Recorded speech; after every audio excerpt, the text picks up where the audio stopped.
Percaya diam itu solusi. Diam itu keajaiban. Nggak usah komen itu ternyata nggak nge-reply komen head itu ternyata bagus. Nggak usah terlibat dalam perdebatan di sosmed itu tuh bagus banget. Saya hari ini tadi sore posting tentang update berita di Palestina. Ada seorang perempuan yang ditembak di perbatasan sama orang Israel.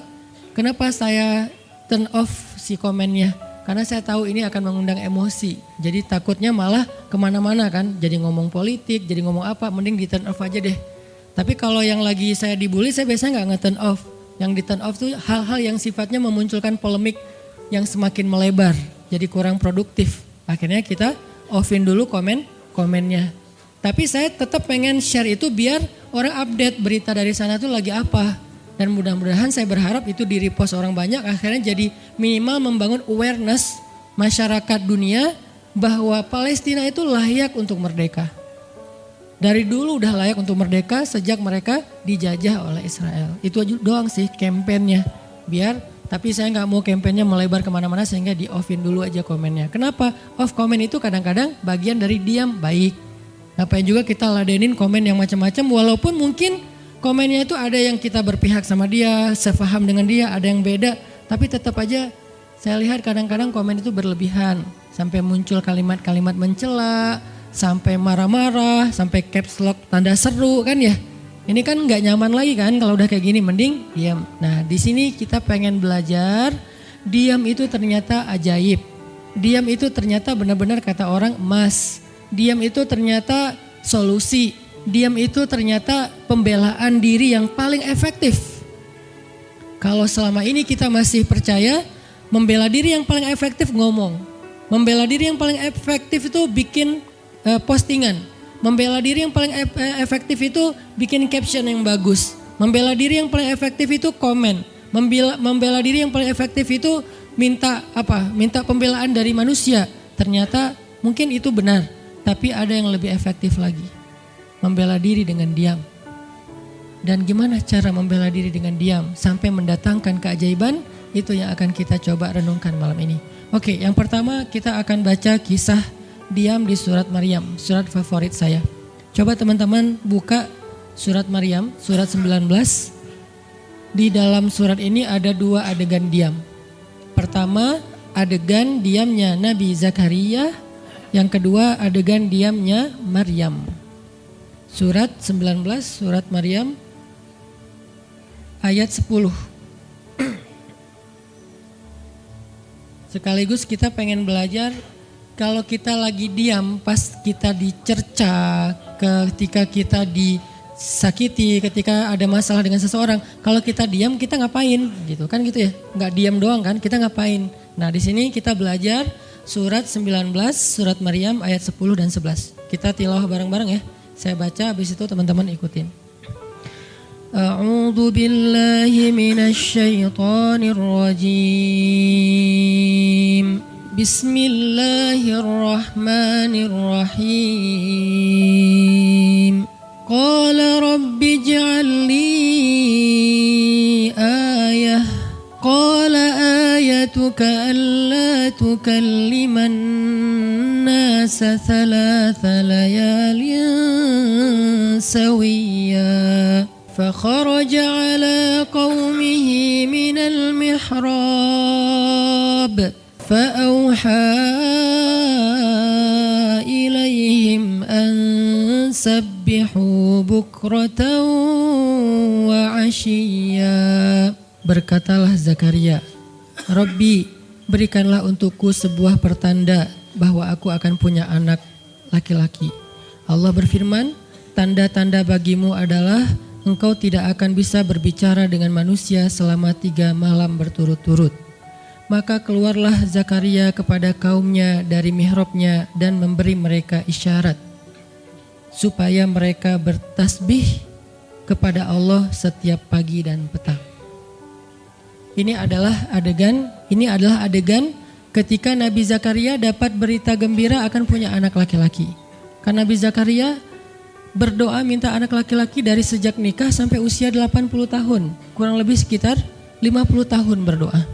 Lama banget, ya Allah beri anak, ya Allah beri anak. Sampai iparnya udah punya anak keren namanya Maryam. Iparnya adalah Imran.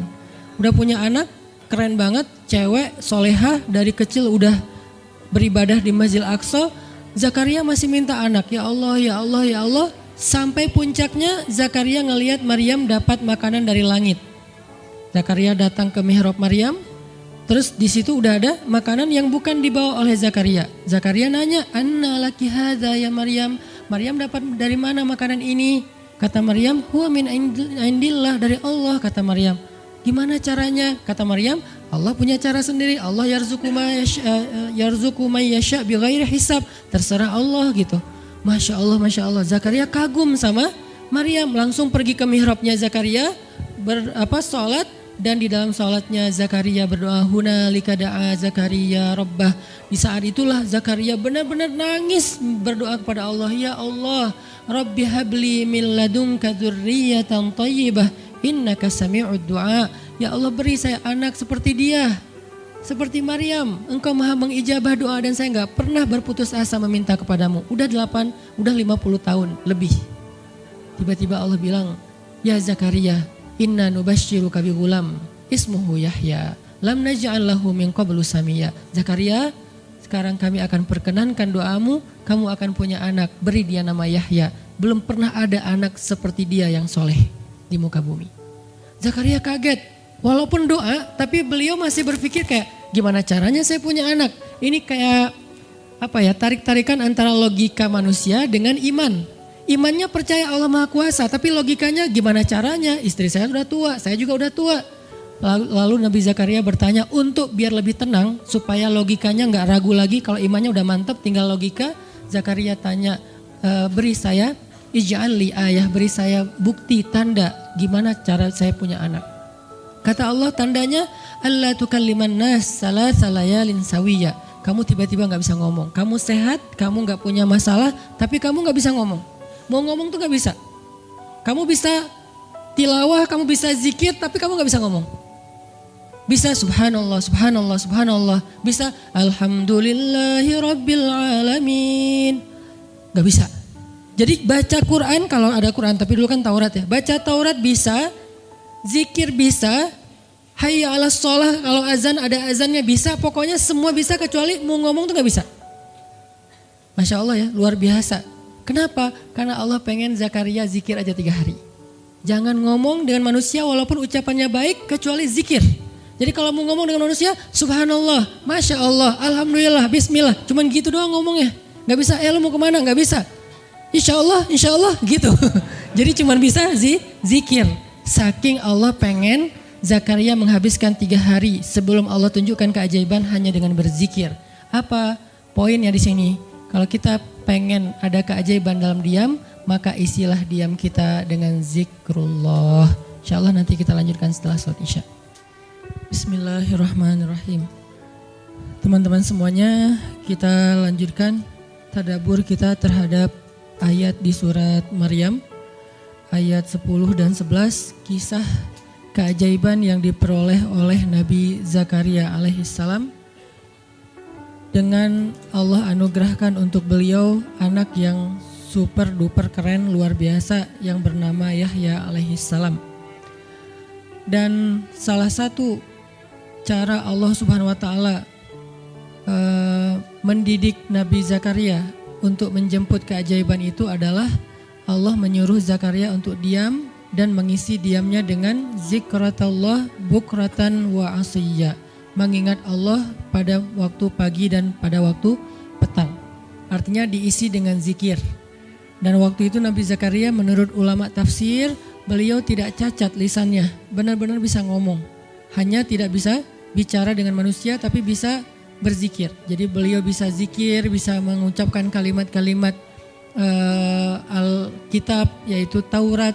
Beliau bisa membaca ayat-ayat Allah, beliau bisa mengucapkan kalimat bismillah dan seterusnya, tapi gak bisa ngomong dengan manusia. Dan itu terjadi selama 3 malam. Dan akhirnya setelah 3 malam, Nabi Zakaria tiba-tiba dapat berita gembira kalau istri beliau hamil. Ini pelajaran penting banget buat kita. Kalau ini pernah berlaku terjadi kepada Nabi Zakaria, keajaiban dengan cara kayak gini, maka ini juga akan terjadi kepada kita. Itulah alasan kenapa kisah tersebut direkam dalam Al-Quran, supaya dia menjadi pelajaran hudan lil muttaqin. Itu kenapa Allah katakan Al-Quran hudan lil muttaqin, petunjuk bagi orang yang bertakwa, orang yang pengen memperbaiki diri, orang yang pengen dapat solusi. Muttaqin, orang yang pengen wa may yattaqillaha yaj'al lahu makhraja, dapat jalan keluar. Wa yarzuqhu min haitsu la yahtasib, dikasih rezeki yang enggak terduga-duga. Wa may yattaqillaha yaj'al lahu min amrihi yusra, diberikan kemudahan. Wa may yattaqillaha yaj'al lahu yukaffir anhu sayyi'atihi, dihapuskan semua dosa. Wa yu'dhim lahu ajra, dikasih reward yang berlipat-lipat. Maka siapa yang pengen dapetin keajaiban-keajaiban orang bertakwa itu, maka jadikanlah Al-Quran sebagai petunjuknya, hudan lil muttaqin. Nah, gimana cara kita jadiin Al-Quran sebagai petunjuk? Jawabannya juga ada di ayat yang sama, la raiba fih. Jangan ragukan ayat-ayat Al-Quran, termasuk kisah-kisah yang ada di dalamnya. Sehingga kalau kita benar-benar percaya kisah Nabi Zakaria mendapatkan keajaiban dengan cara diam dan zikir, maka kita coba terapin itu dalam masalah hidup kita, insya Allah kita juga akan mendapatkan keajaiban dan kejutan seperti yang didapatin oleh Nabi Zakaria. Itu pesan poin yang ada di dalam ayat 10 dan 11 surat Maryam. Sehingga buat sebagian orang yang mungkin ngerasa selama ini sering disakiti, sering dicuekin, sering didebat, sering diapain, jangan terlalu diladenin. Kadang-kadang ada teman saya nanya ke saya, Ustadz, ini ada yang ngomongin Ustadz gini di sosmed, perlu kita balas gak nih? Saya bilang udah diamin aja. Itu tuh santai, tapi sebetulnya itu ada kayak alasan kenapa saya memilih sikap itu. Bukan karena kayak males ribut, sebetulnya kadang-kadang kan ribut itu kayak nyenengin ya, kayak olahraga emosi gitu kan. Rame-rame di sosmed itu kayak asik kan, kayak kita ngegame gitu kan. Jadi nge-replay komen-komen orang kayak lucu-lucuan gitu. Saya pernah lihat Rachel V-nya bagus juga sih, ini bukan dalam hal negatif tapi positif, makanya saya sebutnya nama. Rachel itu kan main kemarin ke Australia sama New Zealand. Terus ada dia lagi foto-foto gitu di sana bareng dengan suaminya. Tiba-tiba ada yang komen, Sel, lo gak cocok di tempat itu, tempatnya bagus tapi gara-gara lo jadi kurang bagus gitu. Terus dia jawab, ya gue gak cocok tapi dompet gue cocok, kata dia. Kadang-kadang perlu digituin juga sih ya, biar paham. Karena kata Ustaz Abdul Somad, sombong kepada orang yang sombong adalah sedekah. Tapi itu mah pilihan. Rasal memilih sikap santuy. Tapi dengan dia guyonin, kalau saya memilih sikap diam aja deh. Karena saya takut kalau saya ngomong malah jadi panjang debatnya. Dan saya merasa gak mampu untuk selalu membela diri dengan argumen. Karena membela diri dengan argumen kadang-kadang ya kalau bahasa Ustaz Umar Mita, orang yang mencintaimu tidak butuh alasan. Orang yang membencimu tidak akan menerima alasan. Jadi kayak ya udahlah, diamin aja. Ternyata dengan kita diam muncul aja keajaiban. Banyak keajaiban. Jadi benar-benar saya percaya banget diam itu tuh keajaiban. Dan itu berlaku dalam dakwah, berlaku dalam masalah keluarga.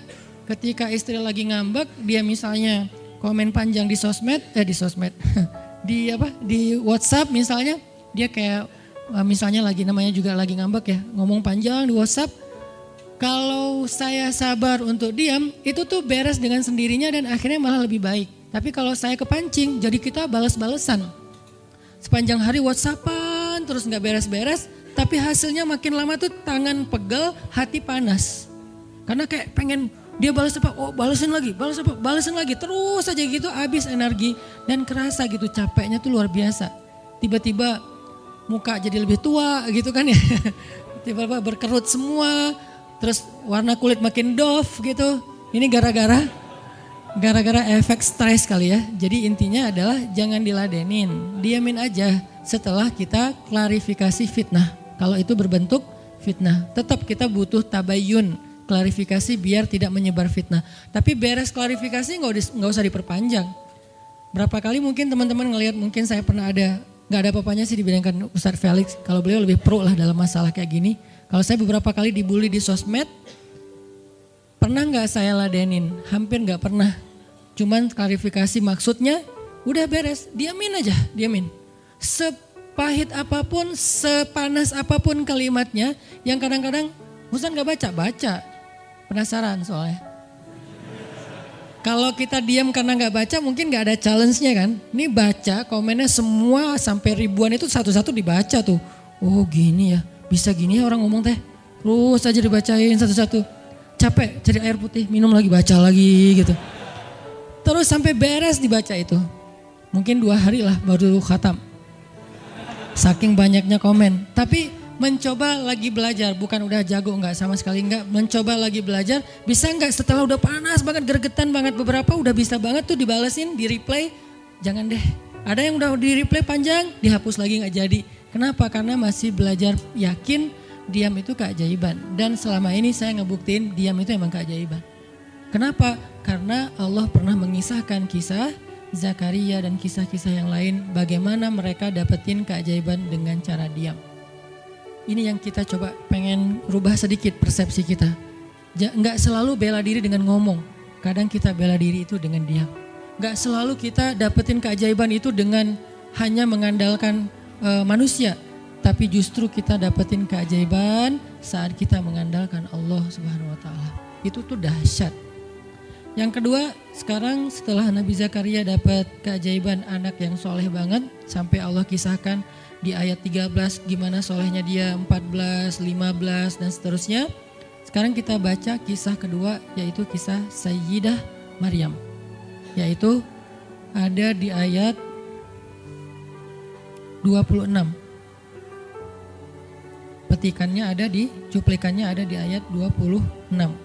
Kalau kisah Maryam mah dimulai dari ayat 16 ya.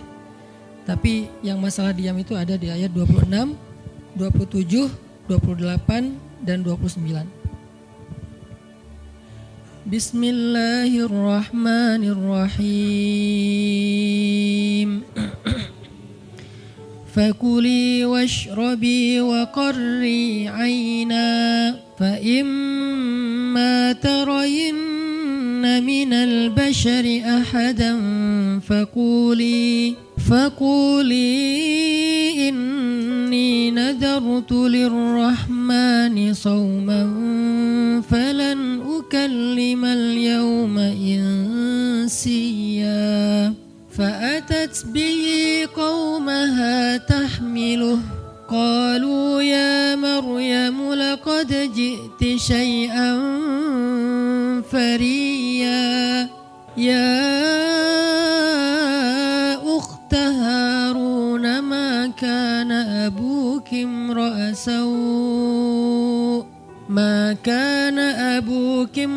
سوء وما كانت أمك بغيا فأشارت إليه قالوا كيف نكلم من كان في المهد صبيا. Dan maka makan dan minumlah dan bersenang hatilah engkau wahai Maryam. Dan jika engkau bertemu dengan seseorang, katakanlah sesungguhnya saya telah berazam untuk berpuasa pada hari ini dan saya tidak akan berbicara dengan manusia pada hari ini. Lalu Maryam pun datang kepada kaumnya sambil menggendong bayinya. Kaumnya berkata, wahai Maryam, engkau datang kepada kami dengan membawa, kalau bahasa kita tuh pembawa apa istilahnya, sial, apa ya, dengan membawa keburukan. Jadi kayak dianggap pembawa kesialan. Wahai saudari Harun, sesungguhnya ayahmu bukanlah seorang yang nista ataupun pendosa, dan begitu juga dengan ibumu bukanlah perempuan yang hina. Lalu Maryam memberi isyarat, fa'asyarat ilaih, memberi isyarat dengan menunjuk ke arah bayinya. Lalu mereka berkata, bagaimana kami akan berbicara dengan seorang bayi yang masih digendong oleh ibunya, maksudnya masih terlalu kecil. Ini adalah cuplikan adegan Maryam ketika baru pulang kampung. Jadi ceritanya di ayat sebelumnya, ketika kandungan Maryam semakin besar dan nggak bisa disembunyikan dari penglihatan manusia, Maryam pun pergi menjauh ke sebuah tempat yang tidak ada siapa-siapa. Fahamalathu fantabadzat bihi makanan qasiyya, dia menjauh, mengucilkan diri ke tempat yang gak dilihat oleh siapa-siapa. Sampai melahirkan. Jadi kurang lebih sekitar 3 bulan, 4 bulan Maryam gak ada di Al-Quds. Gak ada di di Masjidil Aqsa dan sekitarnya. Dia pergi mengasingkan dirinya supaya tidak ada yang menghujat Maryam karena ngelihat perutnya sudah semakin besar dan dia gak punya suami. Setelah melahirkan, akhirnya Allah perintahkan Maryam untuk pulang. Setelah Allah ngasih makan, minum dan kebahagiaan buat Maryam, fakuli washrobi wa qarri aina, dengan adegan korma yang menjatuhkan buah-buah rutop dan seterusnya, pulanglah Maryam. Nah, Maryam tahu ketika dia pulang dengan membawa bayi, dia pasti akan dihujat, dicela, dicaci maki, dibully oleh kaumnya. Lalu Allah memberi kepada Maryam bekal. Gimana cara ngadepin yang kayak gitu-gitu? Kata Allah, kalau kamu ketemu manusia, ketemu orang-orang, ketemu kaummu, bilang ke mereka, saya tidak berdebat hari ini. Saya gak akan berdebat. Jadi dia tetap bisa ngomong. Tapi dia bilang, saya gak akan berdebat. Saya nggak akan bicara dengan siapapun hari ini karena saya sudah bernazar untuk diam. Bilang kayak gitu kepada kaummu. Maka fa'atat bihi qaumaha tahmiluh. Maka datanglah Maryam kepada Al-Quds, kepada kota Al-Quds dengan membawa bayinya yang digendong. Datang. Baru dari ujung kota kelihatan Maryam, muncullah orang-orang Bani Israel semuanya rame di pasar-pasar mereka, semuanya menghadang Maryam. Maryam tiba-tiba dihadang di gerbang kota Al-Quds. Gak boleh masuk kota Al-Quds. Tadinya ada yang satu orang lihat, Maryam. Langsung dia datang ke kota, dia umumkan ke semua orang, wahai Bani Israel, perempuan yang hina yang kita cari-cari sekarang sudah datang membawa bayi haramnya, membawa bayi selingkuhnya, membawa bayi hasil zinanya. Akhirnya orang-orang yang ada di Masjidil Aqsa, yang ada di rumah-rumah, yang ada di pasar, semuanya berkumpul di depan gerbang kota. Menghalang Maryam masuk. Kebayang gak perasaan Maryam? Padahal dia itu lahir di situ, dia beribadah di situ, ayahnya orang situ, ulama pula, pamannya Nabi pula di situ. Tapi dia sekarang dihadang oleh semua penduduk Al-Aqsa, penduduk Al-Quds, Bani Israel. Ketika Maryam mendekat, mereka mengatakan, ya Maryam, laqad ji'ti syai'an fariyya. Ini bahasa Al-Quran. Kalau aslinya lebih tercela daripada ini, karena ini bahasa Al-Quran yang tinggi, Allah menggunakan bahasa simbolik saja. Yang terjadi, mereka mencela Maryam. Mereka bilang, Maryam kamu pembawa sial, Maryam kamu perempuan hina, Maryam kamu tukang zina, Maryam kamu selingkuh, Maryam kamu ternyata pelakor, segala macam. Kebayang gak seorang perempuan yang mulia dituduh dengan kata-kata kayak gini? Sedih, pengen jawab, pengen bilang saya ini gak pernah berbuat dosa, ini nih Allah yang ngasih kepada saya gak punya suami dan saya diberikan anak yang suci dan segala macam. Enggak. Tanya kepada Zakaria kalau nggak percaya, saya punya buktinya segala macam, nggak usah, diam aja. Maryam bisa ngomong kalau mau. Maryam by the way adalah perempuan secerdas Sayyidah Aisyah. Dia itu kayak Aisyah cerdasnya, kayak Khadijah bijaksananya, kayak Fatimah lembutnya, kayak Asia sabarnya. Maryam itu istimewa. Sampai sebagian ulama mengatakan Maryam satu-satunya nabi dari perempuan. Satu-satunya nabi dari golongan perempuan. Sebagian kecil ulama ada yang menyebutkan demikian. Sehingga mereka menyebut Maryam alaihassalam. Saking Maryam ini keren banget, istimewa banget. Tapi jumhur ulama sejarah mengatakan Maryam bukan nabi, tapi dia perempuan solehah, orang soleh. Bahkan 1 dari 4 perempuan sempurna di muka bumi. Dan tidak ada yang kelima. Cuman ada 4. Kamula minar rijali katsir, kata Nabi. Laki-laki yang sempurna itu banyak, yaitu para rasul dan para nabi. Walam yakmul minan nisa illa arba'ah. Tidak ada perempuan yang sempurna kecuali 4. Asiyah istri Fir'aun, kemudian Maryam anaknya Imran, kemudian Khadijah istri Rasulullah, dan Fatimah bintu Rasulullah. Artinya Maryam ini istimewa banget. Dia kalau mau argumen, dalilnya lebih banyak daripada para rabi-rabi Yahudi yang ada di situ. Karena ketika Maryam dulu berkhidmat di Masjidil Aqsa, Maryam itu nggak belajar seperti yang lain-lain. Karena kan dulu orang Bani Israel itu paling anti sama cewek ya. Buat mereka perempuan itu kasta kedua. Seolah-olah perempuan itu nggak punya hak yang sama dengan laki-laki. Laki-laki punya hak belajar di Masjidil Aqsa, perempuan nggak boleh. Ini kesenjangan gender di masa Bani Israel dulu. Jadi kalau ada yang mau nuduh Islam sebagai tidak memperhatikan masalah gender, dia harusnya baca sejarah. Justru Islam Al-Quran, Taurat, Injil mengangkat perempuan untuk setara dengan laki-laki. Awalnya perempuan itu hina di masyarakat Bani Israel, dianggap pembawa sial. Sampai masyarakat jahiliyah sebelum Islam datang, apa yang terjadi dengan bayi perempuan? Dibenamkan dalam pasir hidup-hidup, dibunuh, dilempar dari bukit supaya mati langsung seketika. Kenapa? Termasuk Umar pernah membunuh bayi perempuan. Umar radhiyallahu an. Kenapa dia sedih banget? Karena dia ingat masa lalu ketika dia pernah membunuh bayi perempuan. Kenapa mereka membunuh bayi perempuan? Karena dianggap perempuan ini membawa sial. Tapi datang Islam mengubah tradisi itu. Mengubah persepsi publik. Yang tadinya perempuan dianggap hina, dalam Islam dikatakan surga ada di bawah telapak kaki ibu. Muncul harga diri perempuan naik. Apalagi sebaik-baik kalian yang paling baik untuk istrinya dan aku yang paling baik untuk istriku di antara kalian. Muncul lagi hadis, kalau seandainya laki-laki mau bersabar terhadap istrinya, maka harusnya dia bersabar 70 kali sehari kalau dia disakiti oleh istrinya. Yang ke-71 baru dia boleh marah. 70 belum boleh marah. Jadi perempuan, ibu-ibu, istri kalau mau bikin suaminya sebel sampai 69. Atau 70 boleh lah. Tapi yang ke-71, nah ini udah layak dimarahin. Tapi kan gak pernah ada sampai 70 kan. Paling juga 10%-nya lah 7 kali sehari. Dan itu istiqomah setiap hari.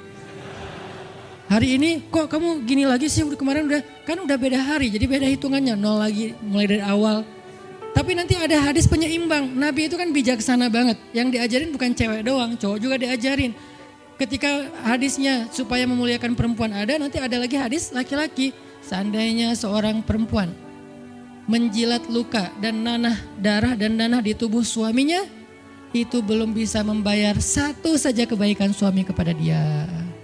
Jadi menjilat lukanya aja belum bisa bayar kebaikan, terus ngapain marah-marah coba. Sehingga dua-duanya ada nasihat untuk suami. Kalau istrinya lagi ngambek, namanya juga lagi sedih, ya udah kamu sabar aja 70 kali. Untuk istri jangan ngambek, karena kalau kalian berbuat baik aja belum bisa bayar kebaikan mereka. Terus gimana dong Ustadz? Ya udah, sekarang solusinya adalah sama-sama mengambil sisi baiknya. Kayak gitu nasihat Nabi. Makanya saya agak kurang setuju kalau khutbah Jumat itu memakai hadis menjilat darah dan nanah. Karena yang dengar suami. Wah bener nih khutbah Jumat, saya senang banget khutbah Jumat hari ini. Pulang-pulang, mah tadi khutbah Jumat keren banget. Nih mah, kebenaran aku catat. Nih mah, gak bisa. Kalau khutbah Jumat pakailah hadis sabar 70 kali. Menasihati suami. Kalau majelis taklimnya ibu-ibu, masalah tadi seandainya saya boleh menyuruh manusia sujud kepada manusia, saya suruh sujud istri kepada suami. Masing-masing ada hadisnya, jangan disilang. Ini gak bijak dalam ceramah, karena harusnya memberi nasihat yang bisa memperbaiki, bukan menambah tuntutan baru.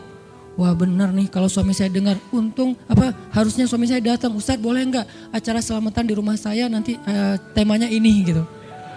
Kalau perlu ngundang Ustadz yang dia kenal, request dulu untuk ngemojokin pasangan, ini enggak bijak. Balik lagi ke cerita tadi, Maryam tuh pinter banget, cerdas banget. Dari kecil dia udah hafal Taurat. Ibarat anak sekarang hafal Quran. Dan lebih sulit ngafal Taurat daripada Quran. Kenapa? Karena bahasa Al-Quran itu sastra banget. Jadi ngafalnya itu kayak ngafal syair. Itu aja udah susah kan? Kebayang gak ngafal Taurat? Lebih sulit lagi tuh. Dan Maryam dari usia di bawah 5 tahun udah khatam Taurat. Udah tahu tafsir Taurat usia 7 tahun. Bahkan saking keren dan pinternya Maryam, kadang-kadang ketika Maryam ngobrolin tentang Taurat sama Zakaria, itu Zakaria sampai geleng-geleng kepala. Maryam, gitu maksudnya? Sampai nanya ke Maryam. Gitu maksudnya. Maryam ngomongnya ke Zakaria udah kayak ngajar gitu. Saking pinternya Maryam. Jadi hadis-hadis Zakaria Maryam hafal. Kan para anbiya tuh punya hadis kan. Hadis Zakaria dihafal oleh Maryam. Tauratnya Musa dihafal oleh Maryam. Kebijaksanaan para nabi dihafal oleh Maryam. Dia dari usia 10 tahun itu udah jadi ulama besar Maryam. Artinya kalau misalnya orang mau berargumen dengan Maryam, dia punya banyak bahan. Dia punya banyak narasi. Dia lagian Maryam itu pintar ngomong. Tapi Maryam diam. Jadi kalau kita ngerasa pintar ngomong, pintar komen, pintar apa, tetap aja kita punya alasan harusnya kita diam. Karena Maryam yang lebih daripada kita ternyata juga diam. Akhirnya Maryam diam. Dikatakan ya ukhta Harun. Diingatkan lagi dengan kemuliaan keluarga Imran. Ya ukhta Harun ma'akana abuki mra'asau. Wa ma kanat ummuki baghiya. Ayah kamu itu Imran loh Maryam, kamu nggak malu punya bayi di luar pernikahan sementara keluarga kalian itu keluarga baik-baik. Apa kamu tega menyakiti ayahmu, mencoreng nama besar dan nama baik keluarga besarmu dan seterusnya. Maryam makin luar biasa panas.